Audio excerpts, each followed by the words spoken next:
Hi, this is Yohann. And welcome to Your Business Bud.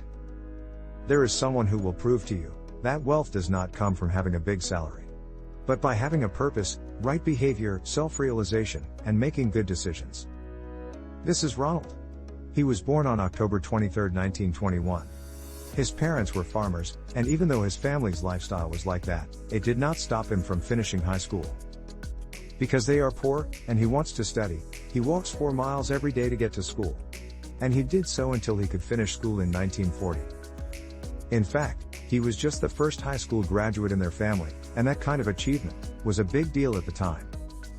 After he graduated, instead of finding a job and earning money, he joined the US Army for 5 years, and was assigned to Italy as a military policeman.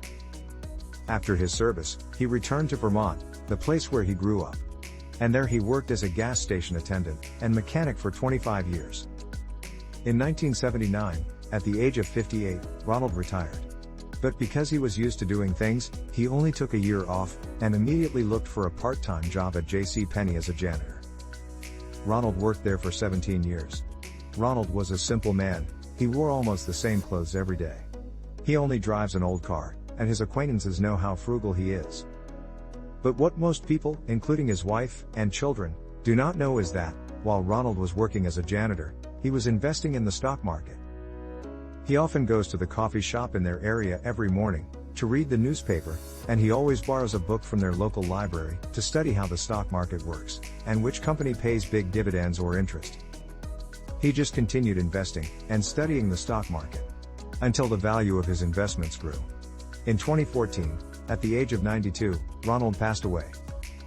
And his story made international headlines and surprised many. It was only then that his friends and family found out that the simple Ronald they knew was a millionaire. According to the report, Ronald is investing in over 95 stocks. And the total value of his investment before he passed away was over $8 million. The money he left behind went to his children and charity. His story has been an inspiration to many. Ronald is proof that lack of income is not a barrier or reason for you not to have financial freedom. And we can also say that a person's attitude plays a big factor in the outcome of his or her finances. In today's video, we will talk about how to become a millionaire, even if you have a small income. But before that, don't forget to like this video so that YouTube can recommend this to people who also want to become millionaires. Thanks. And remember, together, we can.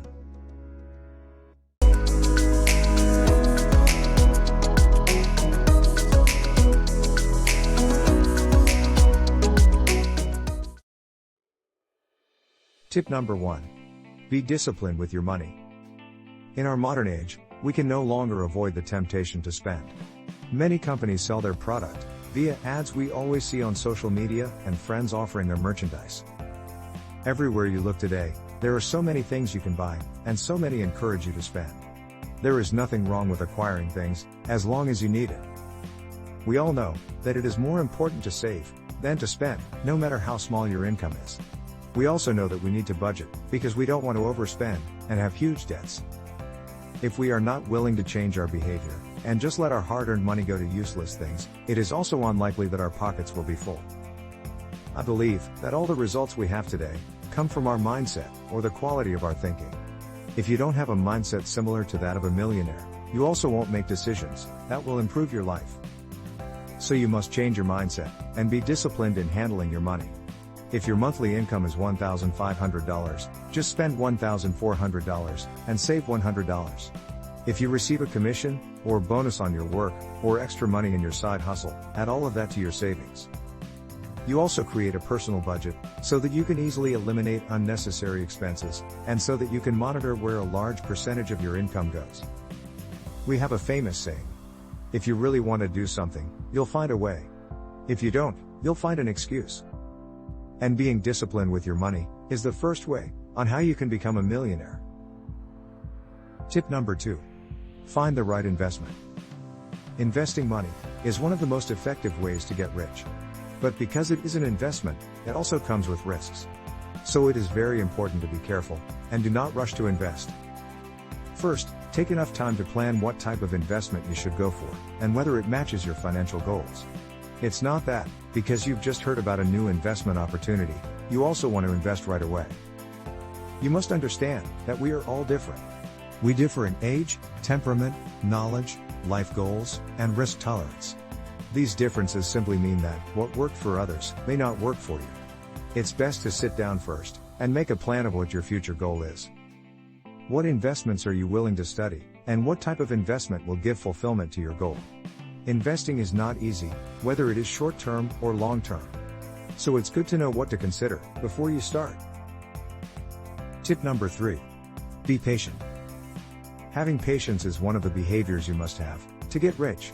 Because success does not come to you instantaneously. It is a process. You still have to work hard for a few more years. Make sacrifices and good decisions before achieving all your desires. This is perhaps one of the commonalities that the rich have. Aside from the fact that they know the importance of having a goal, they also know the work and time required in accomplishing it. Many are unable to save because they do not want to wait. Many also get into big debt because they want to acquire things they cannot afford right now. As much as possible, avoid the idea of instant gratification and make it a habit to wait before spending money. If you ever want to buy anything, don't buy it right away. Instead, take a few days to think and ask yourself if it is important or if it is not hurting your budget. In this activity, you teach yourself to wait and be selective in acquiring things. Getting rich requires a lot of patience, and this is one of the skills you need to succeed. Thomas Edison said, "Many of life's failures are people who didn't realize how close they were to success when they gave up." Tip number 4. Stay humble. We really can't help to be overconfident whenever time favors us.